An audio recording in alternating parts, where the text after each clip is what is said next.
노화는 당연한 현상이다. 그러나 아메바나 조류, 원생동물 등의 단세포 생물처럼 결코 노화하지 않는 유기체들이 있다. 당신의 일부분도 노화하지 않는 것이 있다. 예컨대 DNA의 대부분, 게다가 당신의 감정애고, 성격, 지능수, 그리고 기타의 정신 확성 같은 것들. 물리적인 의미에서 몸 안의 수분과 무기물이 노화한다는 것은 말이 되지 않는다. 노차한 뜰이 나노화한 염분이 어디에 있는가? 이들 성분만도 당신의 몸에서 70%를 차지하고 있다. 노화는 피할 수가 없다.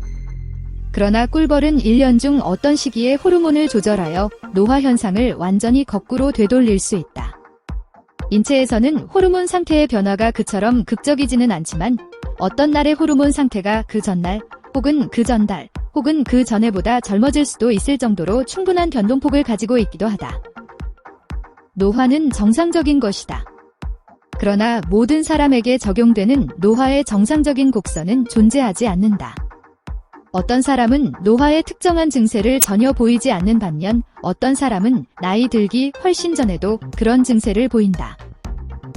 노화에는 모든 사람에게 영향을 미치는 유전적인 요소가 있다. 80대까지 산 부모를 가진 자녀가 부모보다 더 오래 살 것으로 기대되는 횟수는 고작 3년이다. 인구의 5%도 안 되는 수의 사람들이 특별히 오래 살거나 짧게 사는 좋거나 나쁜 유전자를 지니고 있다. 이에 비해 건강한 생활 방식을 가짐으로써 노화의 증세를 30년까지도 지연시킬 수 있다. 늙는다는 것은 종종 정신적, 육체적으로 고통스럽다. 그러나 이것은 노화 그 자체의 결과가 아니라 노인들을 괴롭히는 많은 질병의 결과이다. 이러한 질병 중 많은 부분은 예방 가능하다. 노화는 보편적인 현상인 것처럼 보인다. 왜냐하면 모든 질서 있는 체계는 시간이 지남에 따라 망가지기 때문이다. 그러나 우리의 몸은 이러한 쇠퇴에 극히 잘 대처한다. 네. 외부로부터의 부정적인 영향력이 없다면 우리 몸의 세포와 기관들은 순전히 나이 때문에 그 기능이 멈추기 전까지 115년 내지 130년은 쉽게 견딜 수 있다. 마지막으로 노화는 운명이다. 왜냐하면 모든 사람이 죽어야 하기 때문이다. 그러나 그 대부분, 아마도 99%에 달하는 경우는 죽음의 원인이 노화가 아니라 심누합이, 뇌졸중, 폐렴 그리고 질병이다. 인체가 순수하게 노화한다는 것이 어떤 것일지를 확인하는 것은 극도로 어려운 일이다. 빗속에 버려둔 2대의 차는 대략 비슷한 속도로 망가질 것이다. 부식현상이 이들을 똑같이 공격할 것이다. 즉, 화학의 법칙으로 쉽게 설명할 수 있는 산화에 의한 부식현상에 의해 철이 산화철로 바뀌는 것이다. 노화의 과정은 결코 이같이 단순한 법칙의 지배를 받지 않는다. 어떤 사람들에게는 마치 거북이가 목표 지점을 향해서 기어가듯이 노화 과정이 꾸준히, 일률적으로 서서히 진행된다. 다른 사람들에게는 노화가 마치 보이지 않는 절벽으로 접근해 가는 것과도 같다. 길고 기복 없는 건강의 고원이 펼쳐지다가 생의 마지막 한두 해에 급격한 낭떠러지를 만난다. 그리고 또 어떤 사람들에게는 다른 기관들보다 훨씬 더 빨리 이상이 오는 심장과 같은 약한 연계기관만 제외하고는 몸의 다른 부위는 건강하다. 어떤 사람이 어떻게 노화되고 있는지를 알기 위해서는 그의 성년 생활을 거의 전부 추적해 보아야만 할 것이고 그때는 이미 너무 늦다.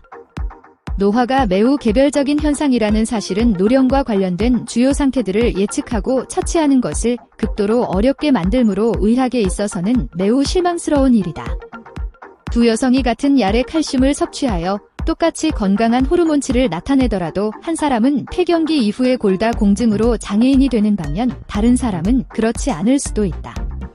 동일한 유전자를 지닌 쌍둥이 형제는 눈에 띌 정도로 비슷한 병력을 지닐 것이지만 한 사람만이 노인성 치매나 관절염 혹은 암에 걸릴 수도 있다. 노년에 나타나는 가장 일반적인 증세인 혈압 상승과 콜레스테롤치 상승은 그만큼 예측할 수가 없다. 노화하는 몸은 기계적인 법칙이나 규율에 따라 행동하기를 거부한다. 수십 년에 걸친 세밀한 조사에도 불구하고 인간의 노화에 관한 적절한 이론은 없다. 동물들이 어떻게 노화하는지를 설명하려는 시도조차 300가지가 넘고 그중 많은 수가 서로 모순되는 이론들만 양산해 놓았다. 지난 20년 동안의 노화에 대한 우리의 관념은 극적으로 수정되었다. 1970년대 초의 의사들은 신체 기능이 아직도 중년의 건강과 활력을 지니고 있는 60, 70대의 환자들을 주목하기 시작했다. 이들은 분별 있는 식생활을 하고 몸의 건강을 돌보았다. 그들 대부분은 흡연을 하지 않았다. 1960년대 초 공중위생국의 폐암에 대한 경고 이후에 담배를 끊었던 것이다. 그들은 결코 심장마비에 걸리지 않았다. 그들도 노화현상으로 인정되는 특정한 증상들 혈압과 콜레스테롤치가 높아지고 지방질이 생기며 원시가 되고 청력이 떨어지는 등을 보이기는 했지만 나이 든 표시는 나지 않았다. 이른바 신세대 노인층이 탄생한 것이다. 9세대 노인층은 모든 면 육체적, 정신적, 사회적에서 돌이킬 수 없이 쇠퇴하는 특징을 보였다. 헤아릴 수 없이 오랜 세월 동안 사람들은 마침내는 허약하고 노쇠하고 사회적으로 무용하고 아프고 가엾은 신세가 되는 노년을 맞게 될 것을 준비해왔다. 이러한 무자비한 기대에 부응하기 위해서 무자비한 사실이 존재했다. 금세기에 들어오기 전까지는 10명 중에서 단 1명만이 67세까지 살았다. 과거 수세기 동안 인체는 가혹한 환경의 치명적인 영향력 속에 버려져 있었다. 영양 부족과 일평생의 육체노동, 그리고 예방의학의 미발달 등이 노화를 촉진하는 조건을 만들어냈다. 19세기 말에 앨리스 섬을 거쳐갔던 이주민들에 관한 자료를 살펴보면 어떤 사진들은 끔찍하기까지 하다. 40대 여인네들의 수척하고 일그러진 얼굴은 마치 70대 노인네들 같은 모습이다. 20대의 사내들은 천한 중년 남자들처럼 보인다. 그들을 해부해 보았더라면 그들의 폐와 신장과 가는 그들보다 나이가 2배 많은 현대인들의 것과 똑같이 보였으리라. 노화는 내 외부의 환경에 대한 신체의 반응이다. 노화라는 모래밭은 우리의 생활 방식과 우리의 자기 규정에 맞추어 우리의 발밑을 빠져나간다. 신세대 노인층은 50년 동안 개선된 생활 조건과 의학의 급격한 발달 이후에야 모습을 나타냈다. 미국인의 평균 수명은 1900년에 49세이던 것이 1990년에 이르러 75세로 뛰어올랐다.